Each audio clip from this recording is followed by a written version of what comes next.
Brought to you by KR Mangalam University. We provide you the platform to turn your dreams into reality. Give wings to your aspirations with KR Mangalam University.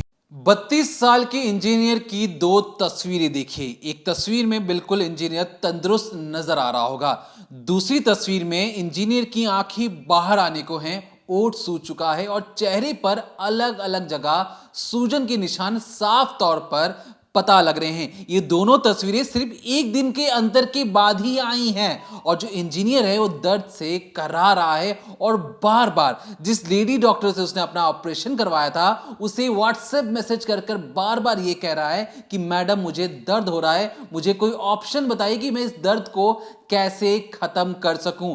बताएंगे doctor ने क्या जवाब दिया, लेकिन इस दर्द के कारण ये जो इंजीनियर था, जो 32 साल का था, अपनी मां के गोद में ही दम तोड़ देता है।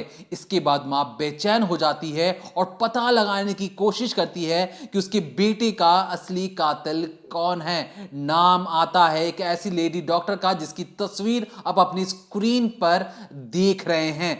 मैडम जो क्लिनिक चलाती हैं वहां तक हमारे रिपोर्टर पहुंचे, कुंडी बकायदा खटखटा कर क्लिनिक खोलने की दरख्वास्त कर रहे हैं। रिपोर्ट देखिए, बिल्कुल एकदम सच्ची ग्राउंड रिपोर्ट है ये। जैसे ही ये मामला सामने आया, यहां पर इस बोर्ड को भी हटा दिया गया है और यहां से अब जो लोग थे, जो डॉक्टर्स थे, वो अपना क्लिनिक बंद करके वापस चले गए हैं। यहां पे अगर आपको दिखाऊंगा मैं, यही वो गेट है जहां से इस क्लिनिक का रास्ता था, अंदर ये पूरी क्लिनिक थी। यहां पर फिलहाल ताला लगा हुआ है।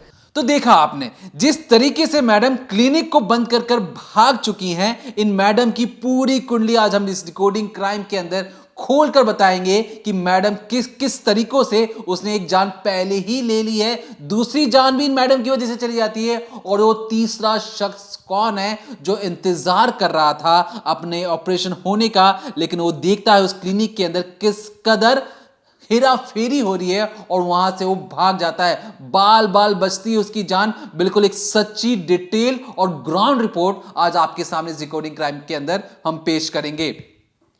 तो जिस लेडी डॉक्टर की बात हो रही है उसका नाम है अनुष्का तिवारी।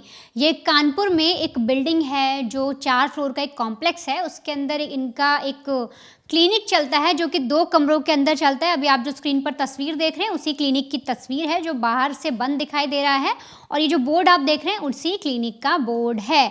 अब जो अनुष्का तिवारी हैं, दरअसल अगर इनकी डिग्री की बात करें, इनकी पढ़ाई की बात करें, तो अभी जो खबर सामने आई है उसके आधार पर ये डेंटिस्ट हैं। ये कहा गया है कि ये दांतों की डॉक्टर हैं, लेकिन ये तो लोगों के बालों का इलाज करती है, मतलब हेयर ट्रांसप्लांट करती हैं, और यहीं से पूरी कहानी घूमती है और एक एक करके लोगों की मौत होना शुरू हो जाता है।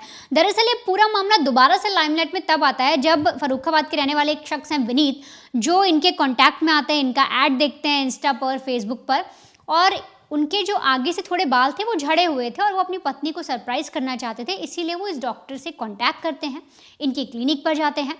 विनीत उनका नाम था, बातचीत करते हैं, बाकायदा फीस वगैरह दी जाती है और उनका ऑपरेशन किया जाता है, मतलब ट्रीटमेंट किया जाता है जिस तरह से हेयर ट्रांसप्लांट का ट्रीटमेंट होता है। अब होता क्या है कि 2 दिन के अंदर ही उनकी मौत हो जाती है। मैडम कोई बातचीत नहीं सुनती। जब वहाँ से परिवार बोलता है कि उन्हें दर्द हो रहा है, देख लीजिए, कोई इनके बारे में, जो मैडम है, जो अनुष्का तिवारी हैं, जो कहा जा रहा है कि बहुत ही टॉप की डॉक्टर हैं, अपने आप को ऐसा दिखाती हैं वो, तो कोई भी वो उस पर जांच नहीं करती, अपने मरीज़ को ठीक से देखती नहीं है। मौत हो जाती है विनीत की, तब परिवार वाले बहुत ज़्यादा तड़पते हैं, थाने के चक्कर लगाए जाते हैं 15-20 दिन, और उसके बाद ऑनलाइन पोर्टल के ज़रिए इनकी शिकायत की जाती है। जब ऑनलाइन पोर्टल के ज़रिए शिकायत होती है, सोशल मीडिया पर खबर आती है, तब एक और खबर लाइमलाइट में आती है और एक तस्वीर लाइमलाइट में आती है जो दीपक ने आपको दिखाई, जो कि नवंबर 2024 की है।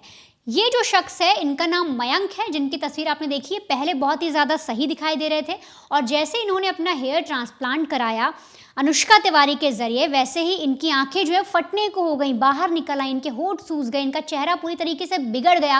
रात भर ये शख्स जो मयंक है, जो इंजीनियर है, वो कराहता रहा। 18 को इन्होंने अपना ट्रीटमेंट कराया था, 19 को ही मौत हो जाती है, और उतनी ही देर में ये चैटिंग करते हैं, मैम को व्हाट्सएप करते हैं कि मैम मेरा बैंडेज खोल दीजिए, मेरी मदद करिए, मेरे सर में बहुत तेज़ दर्द हो रहा है, ऐसा हो रहा है कि सिर मेरा फट जाएगा, मैं दर्द से करा रहा हूँ, मैं अब मुझे नहीं लगता कि मैं ज़िंदा रह पाऊँगा।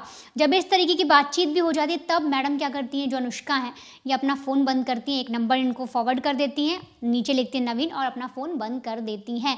उसके बाद ये जो शख्स है, जो मयंक है, वो अपनी माँ की गोद में दम तोड़ देता है, बिलखता रहता है, तड़पता रहता है। परिवार वालों को समझ नहीं आता कि आखिर बच्चे के साथ उनके हो क्या गया है और फिर मयंक मर जाता है। तो ये जो विनीत की कहानी थी, ये अभी हाल ही में हुई है मार्च में, क्योंकि वो 15 मार्च को अपना ऑपरेशन कराते हैं, तब ये खबर लाइमलाइट में आई और पुराने केसेस भी खुलने शुरू हुए। फिर पता किया जाता है कि अनुष्का आखिर किस तरह से क्लिनिक चलाती हैं, क्या उनका मेन जो है, कहते हैं ना, स्पेशलिटी क्या है उनकी।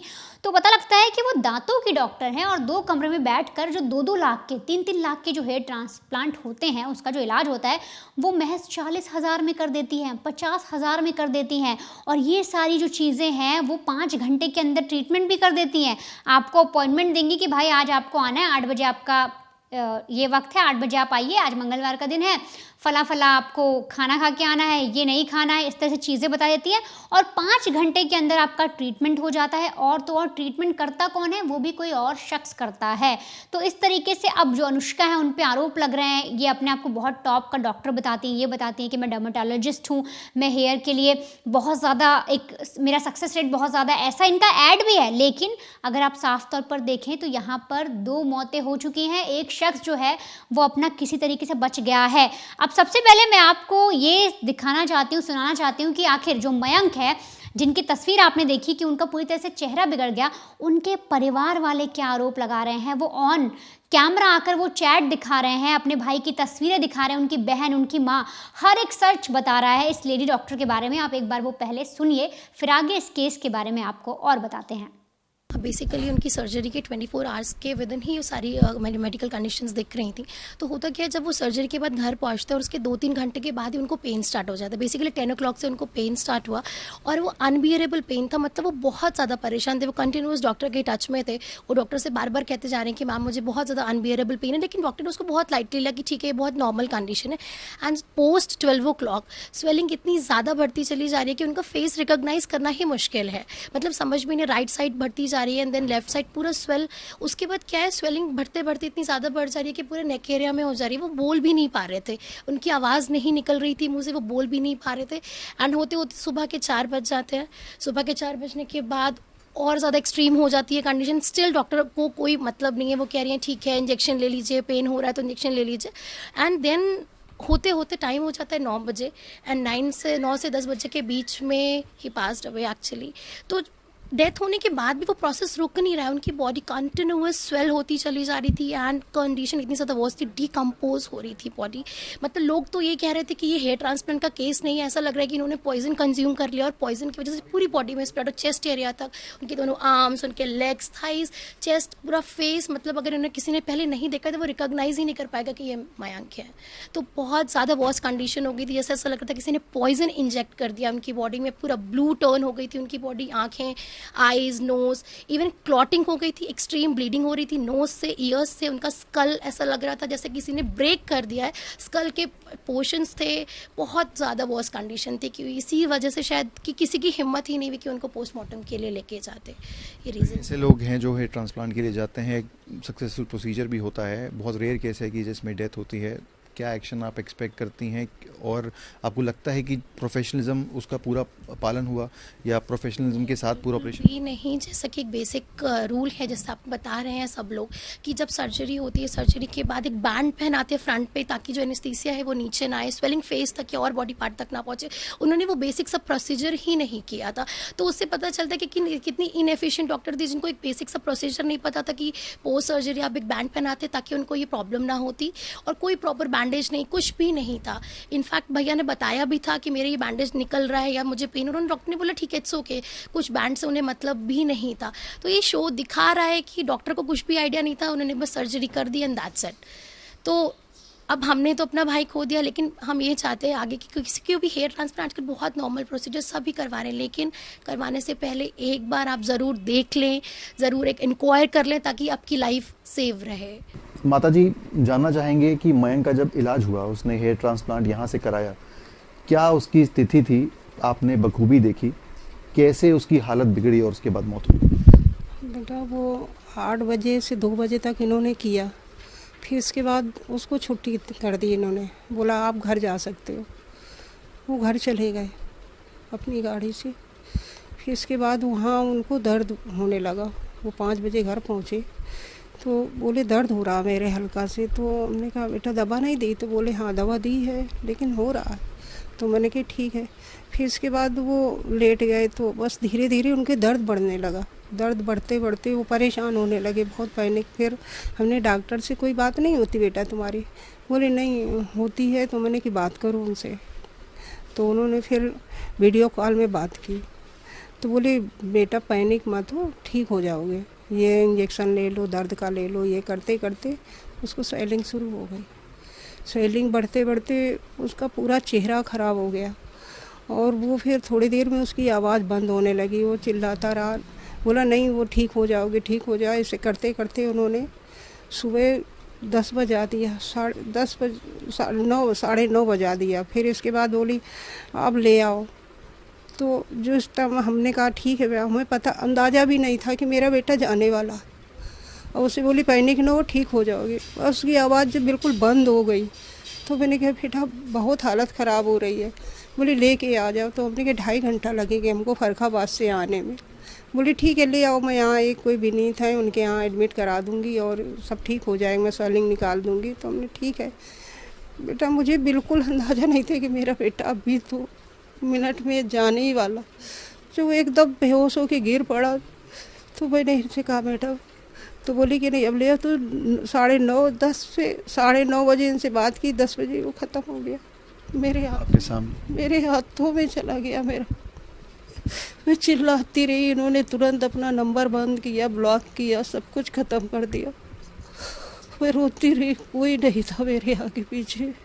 मेरा बेटे की हालत वो हो गई थी, बिल्कुल फूल गया था, कुछ नहीं दिख रहा था, आँखों से नाक से ब्लड आ रहा था। क्या इसके पहले कुछ डॉक्टर ने बताया था कि इस तरीके की चीज़ें हो सकती हैं, सूजन आ सकती है? कुछ नहीं बताया था उन्होंने। सब रिपोर्ट उनकी नॉर्मल थी, उन्होंने रिपोर्ट की थी, सब नॉर्मल निकला था। 8 दिन पहले ली थी, बोले कुछ दिक्कत नहीं, कुछ भी नहीं था उनको। सारी रिपोर्टें हमारे। आपके बेटे ने आपके सामने ही ये सब चीज़ें देखी तो कुछ आपसे बताया कैसा महसूस कर रहा है? या फिर अभी मुझे बहुत दर्द हो रहा, मुझे अगर मैं जानता तो मैं नहीं करवाता। मुझे नहीं पता था कि इतना दर्द होता है, उन्होंने नहीं कहा था। वो कह रहे थे नहीं सब नॉर्मल होता है, कोई दिक्कत वाली बात। देखते देखते मेरा बेटा चला गया, कुछ भी नहीं था उसको, मेरे पास कुछ भी नहीं था उसके अलावा, वही कमाने का वाला था, हमारे पास कुछ भी नहीं था। ये बताया जा रहा है कि हो सकता है कुछ मेडिकल हिस्ट्री हो या हो सकता है कुछ पहले? कुछ भी नहीं था मेरे पास, सारी रिपोर्ट मेरे बेटे को छींक तक नहीं थी, नॉर्मल अच्छा से गया था, घर से आया था। डॉक्टर से आपने कांटेक्ट करने की उसके बाद कोशिश करी कि वो बंद करके क्लिनिक अपना वो जा चुकी थी, नहीं मिली हमको। और रिपोर्ट हम इसलिए नहीं कर पाए कि मैं अकेली थी, मेरा छोटा बेटा, बिल्कुल हम लोग स्थिति में नहीं थे कि बॉडी बहुत बुरी तरह फूल चुकी थी, यहाँ से इतना काला ब्लड हो गया था, पूरा बॉडी फूल चुकी। आपने कई महीनों बाद इसमें पुलिस कमिश्नर से मिलकर शिकायत करी है, एक और मुकदमा इसमें दर्ज हो गया है, तो आपको कैसे लगा कि अब जाती हूँ मैं? इसलिए कि ऐसे तो बहुत चले जाएंगे, सबके बच्चे ख़त्म होते जाएंगे इस तरह कि ये मतलब कैसे डॉक्टर हैं ये, फर्जी डॉक्टर कितने बच्चों की जान लेंगे।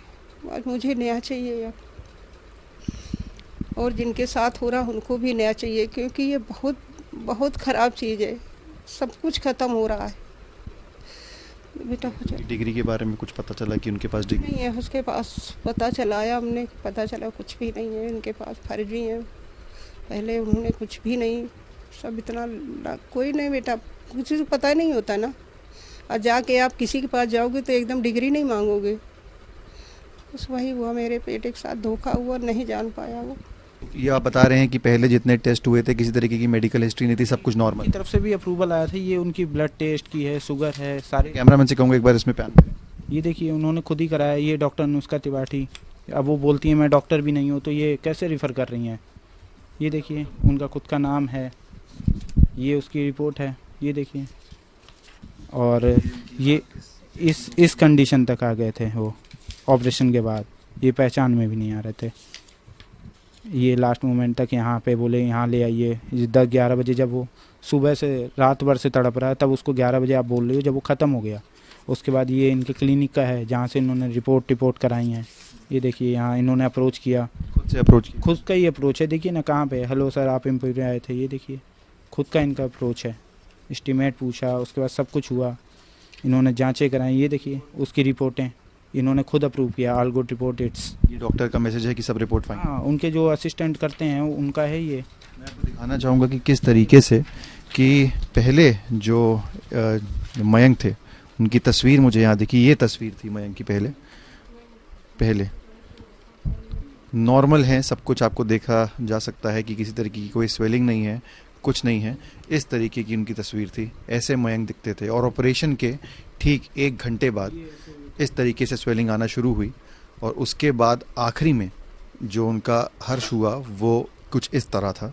इस तरीके से उनके चेहरे पे अचानक सूजन आ गई और उसके बाद अपनी माँ के सामने ही उन्होंने दम तोड़ दिया। किस तरीके की कार्रवाई आप चाहते हैं, क्योंकि डॉक्टर जो है फिलहाल पुलिस ने भी क्वेश्चनिंग के लिए बुलाया है लेकिन कोई नामो निशान नहीं है, वो फरार चल रहे हैं, क्या कार्रवाई चाहते हैं? मैं उन पर सख्त से सख्त कार्रवाई चाहता हूँ। मैं ऐसे चाहता हूँ ये ऐसे जो फर्जी मतलब सरकार के उसमें नहीं हैं वो चल रहे हैं, उनको बंद कराया जाए और ऐसे डॉक्टर को जेल भेजा जाए जो खुद को डॉक्टर बोलते हैं बिना किसी डिग्री के।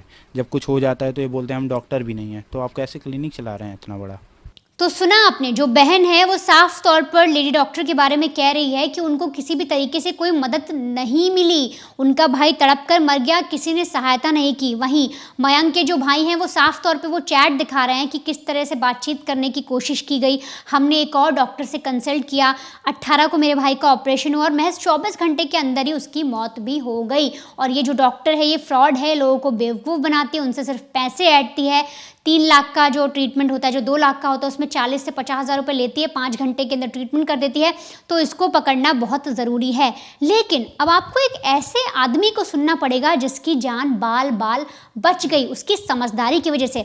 दरअसल ये जो शख्स हैं ये भी अपना ट्रीटमेंट कराने अनुष्का तिवारी के पास ही गए थे, उनके क्लिनिक में।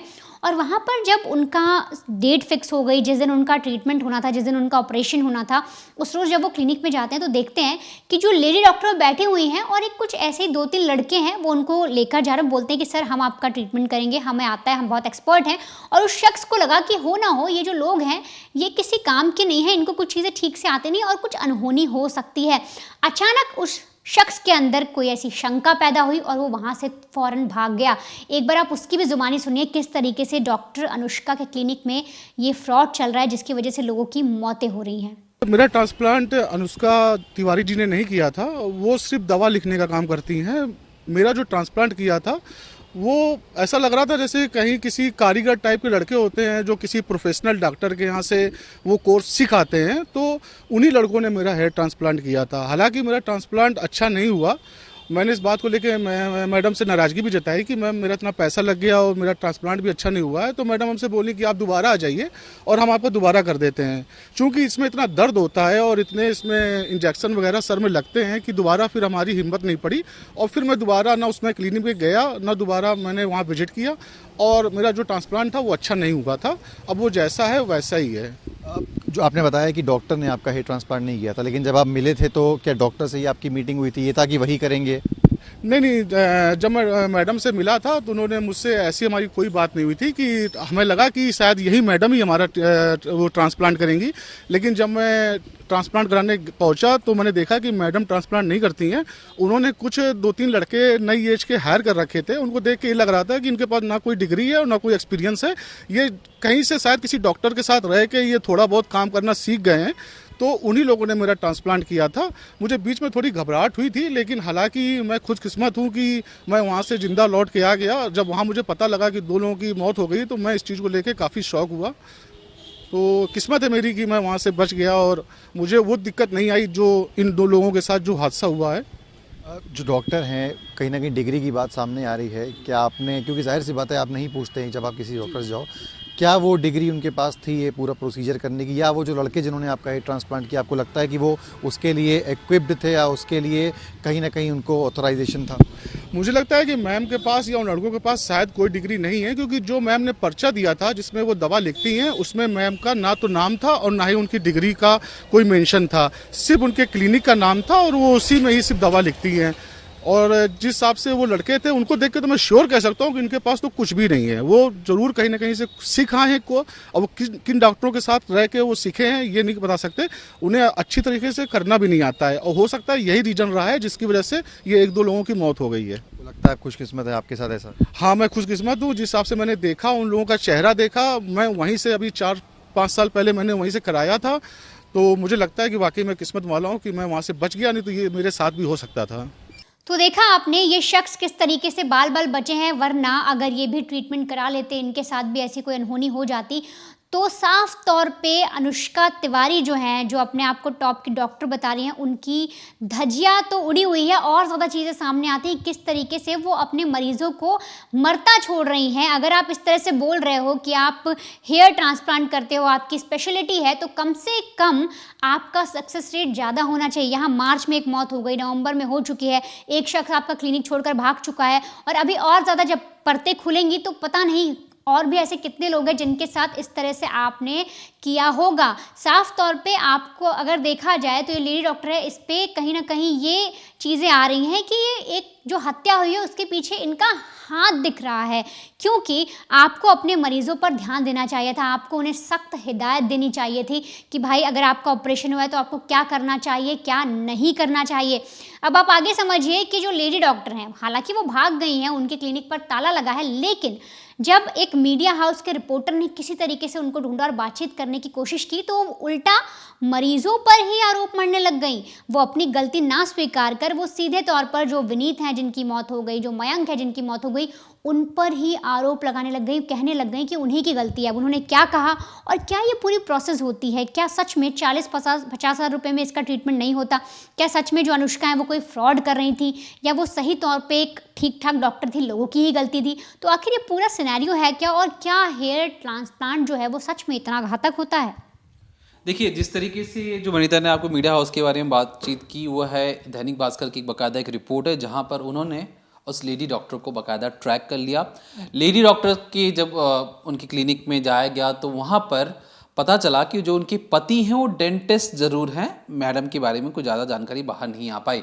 जब उनसे पूछा गया कि देखिए आपके एक पेशेंट के साथ ऐसी चीज़ें हुई हैं, आपका इस पर क्या टेक है, तो उन्होंने साफ तौर पे कहा कि देखिए हमने पुलिस वालों को हर चीज़ बता दी है, साथ ही साथ वो जो पेशेंट है उस दिन उसने बहुत ज़्यादा दारू पी ली थी और इस वजह से उसकी जान चली गई।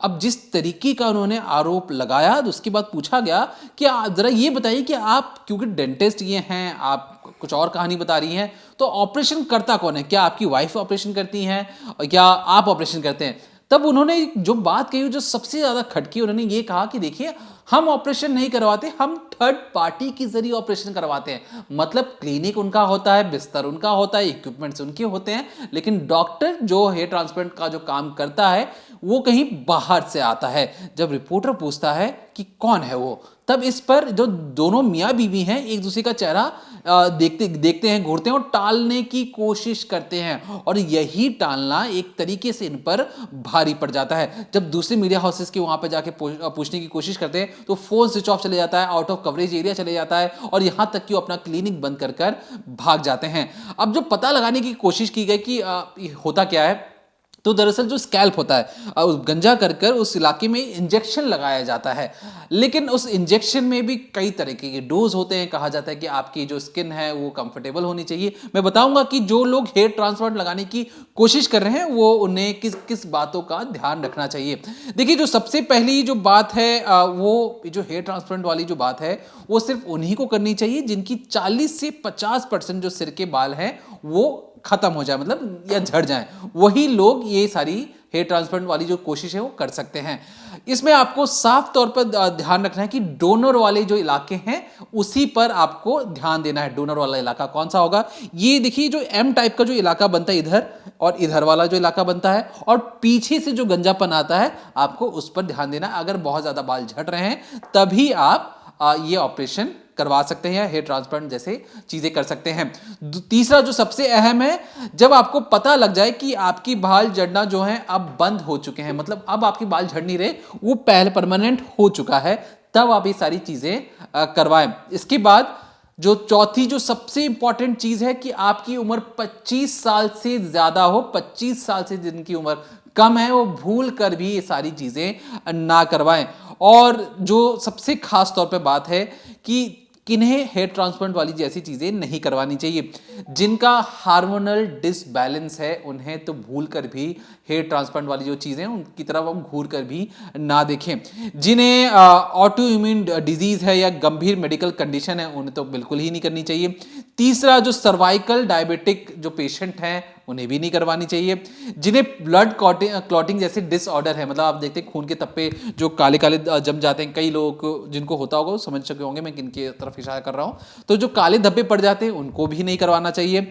जिनके स्किन इन्फेक्शन होता है, कई सारे जो स्कैल्प पे जो डैंड्रफ या बहुत ज्यादा इन्फेक्शन फैल जाता है, उन लोगों को भी हेयर ट्रांसप्लांट वाली जैसी चीजें नहीं करवानी चाहिए। और 18 से 25 साल के वो लड़के या लड़कियां जिनके अभी बाल झड़ना शुरू ही हुए हैं, उनको लगता है कि मैं बुढ़ापे तक हमारा क्या हाल होगा, तो उन्हें भी भूल कर भी 25 साल समझ लीजिए कि आपकी बाल झड़ रहे हैं, कोई बात नहीं, उसके बाद ही आप ये हेयर ट्रांसप्लांट वाली जैसी चीजें करवाएं। और ये जो सारी चीजें हमने आपको बताई ये सिर्फ और सिर्फ हमने डॉक्टर के माध्यम से, हमने डॉक्टर से बातचीत की, उसके बाद आपके सामने हम ये रिपोर्ट पेश कर रहे हैं। अब यहाँ पर होता क्या है, जितने भी पेशेंट के वो 30 के आसपास थे, लेकिन मैडम ने कहा कि देखिए बाहर जो ऑपरेशन होता है वो 2 से 3 लाख रुपए का होता है, लेकिन हम आधे से भी आधे दाम में आपका ऑपरेशन कर देंगे, आपके बाल परमानेंट आना शुरू हो जाएंगे, जो आपका गंजापन है बिल्कुल खत्म हो जाएगा। और गंजापन खत्म करते करते इन डॉक्टरों ने, जो खुद को डॉक्टर बता रहे हैं, पता नहीं सच में डॉक्टर है भी या नहीं है, उन्होंने आम इंसानों की जान लेना शुरू कर दिया। महज 40-50 हजार रुपए देकर खुद की जान लेने वाला जो लोग जा रहे थे, उन्हें ये नहीं पता था कि जो पैसे दे रहे हैं वो बाल उगाने के नहीं दे रहे, वो अपनी जान लेने या डॉक्टर के नाम निछावर करने जा रहे हैं। और क्यों? क्योंकि कई जो लोग हैं वो अपनी बीवियों को सरप्राइज देना चाहते थे कि पहले मैं गंजा था अब मेरे बाल आ गए हैं, लेकिन वो सरप्राइज किस तरीके से मातम में बदल जाती, वो जो खुशियां थी किस तरीके से मातम में बदल जाती हैं। ये जो केस स्टडी है ये बिल्कुल ऐसी केस स्टडी है जिसे हर किसी को सुनना और समझना चाहिए, क्योंकि जो अब तक जो डॉक्टर है वो भागी हुई है, कहां है क्या है और किन किन जगहों से हम तस्वीर दिखा के, हमारा मकसद यही था कि अगर ये डॉक्टर आपकी भी कांटेक्ट में आती हैं तो आपको इनसे बचने की जरूरत है। क्योंकि जिस तरीके से जो तमाम दावे किए जा रहे हैं फैमिली की ओर से, तमाम जो दावे किए जा रहे हैं जिन जिन विक्टिम फैमिली की तरफ से, उसमें साफ तौर पर पता लग रहा है कि इन डॉक्टर की जो हिस्ट्री है वो तो अच्छी नहीं है। और जो लोग इनके कॉन्टेक्ट में है वो पुलिस की मदद करें ताकि पुलिस इन तक जल्दी से जल्दी पहुंच जाए। तो देखते रहिए डिकोडिंग क्राइम ऑन क्राइम तक।